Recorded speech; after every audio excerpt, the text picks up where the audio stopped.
येत्या पुणे महानगरपालिका निवडणुकीसाठी छत्रपती शिवाजीनगर मॉडेल कॉलनी प्रभाग क्रमांक 12D मधून भारतीय जनता पक्षाने प्राचार्य डॉक्टर निवेदिता एकबोटे यांना अधिकृत उमेदवारी जाहीर केली आहे। शैक्षणिक, सामाजिक आणि प्रशासकीय क्षेत्रातील अनुभवाच्या जोरावर डॉक्टर एकबोटे निवडणूक रिंगणात उतरल्या असून प्रभागाच्या सर्वांगीण विकासाचा स्पष्ट आराखडा त्यांनी मांडलाय। राजकारण हे सत्तेसाठी नव्हे तर सेवेचे माध्यम आहे असं सांगत रस्ते, पाणी, वीज, आरोग्य आणि शिक्षण या पायाभूत सुविधांना प्राधान्य देण्याचा निर्धार त्यांनी व्यक्त केला।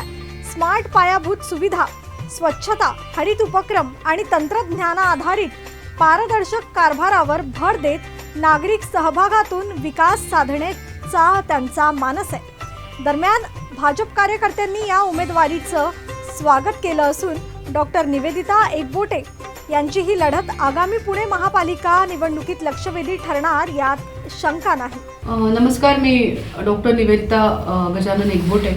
मी प्रभाग number 12 Chhatrapati Shivajinagar model colony या प्रभागातून ड गटातून उमेदवारी लढवते आहे। भारतीय जनता पक्ष आणि महायुतीची एक अधिकृत उमेदवार म्हणून मला पक्षाने जबाबदारी दिली आणि अत्यंत युवा असं आमचं पॅनल आहे।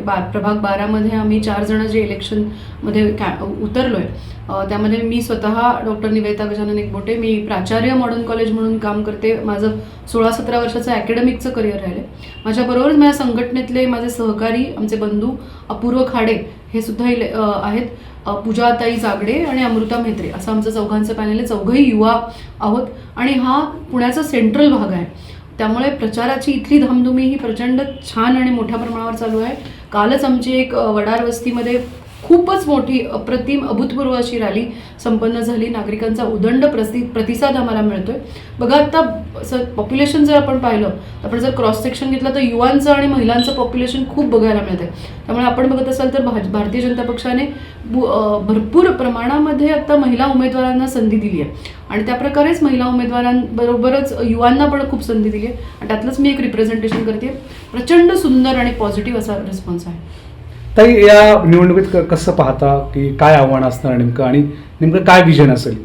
मला असं वाटतं आव्हान तसं पाहायला गेलं तर भारतीय जनता पक्षाच्या मोठ्या नेत्यांनी, आदरणीय देशाचे पंतप्रधान नरेंद्रजी मोदी असतील आणि आपले मुख्यमंत्री आदरणीय देवेंद्रजी फडणवीस असतील, मागच्या काळात त्यांनी केलेलं काम, यावेळेस केलेलं काम आत्ता वर्षभरामध्ये आणि लाडकी बहीण योजना ह्या ज्या काही फार मोठ्या गोष्टी आहेत, त्याचा परिणाम हा डीप रूटवर गेलेला आहे। वस्ती विभागांमध्ये आपण बघतोय की घरामधल्या आया बहिणी ज्या आहेत त्या अत्यंत आनंदी आहेत लाडक्या बहीण योजनेमुळे आणि खूप मोठा परिणाम त्याचा आम्हाला दिसून येतो।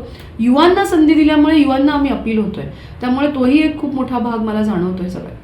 ताई, एक सक्षम महिला म्हणून तुम्ही या निवडणूक कसं पाहता आणि नेमकं महिलांसाठी काय धोरण तुमच्याकडे आहे?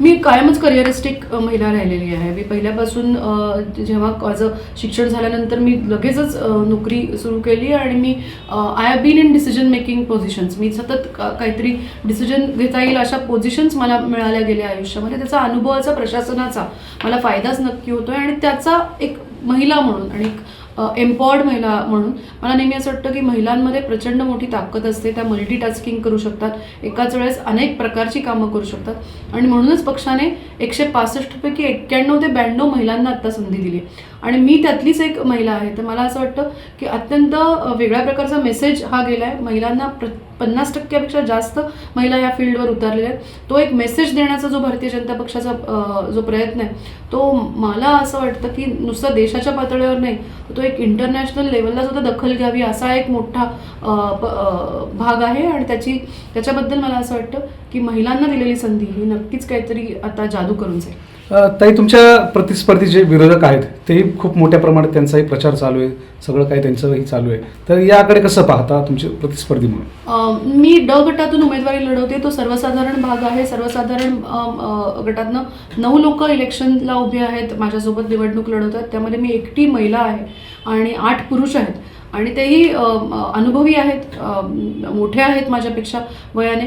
मात्र आमच्याकडे काही जमेच्या बाजू अशा आहेत की आम्ही उच्च शिक्षित महिला वर्गाला आणि युवा वर्गाला, आणि एक काही पार्टी कोरी आहे आमची. आम्ही त्या पद्धतीने लोकांना काहीतरी देऊ इच्छितो. आम्हाला काम करायची खूप इच्छा आहे.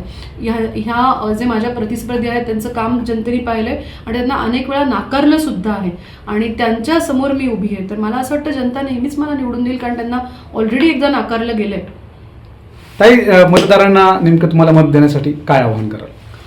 मतदारांना मी एवढंच सांगेन की कम आउट अँड वोट. जितक्या जास्त प्रमाणामध्ये आपण मतदान करू तितकी लोकशाही आपली सक्षम बनते. आणि मला स्वतःबद्दल असं सांगायला आवडेल की एक पुढचं युवा नेतृत्व म्हणून मला पक्षाने संधी दिली असली तरी आपण मायबाप जनतेने मला संधी देणं हे गरजेचं आहे. तरच एक प्रत्येकाला संधी महत्त्वाची असते.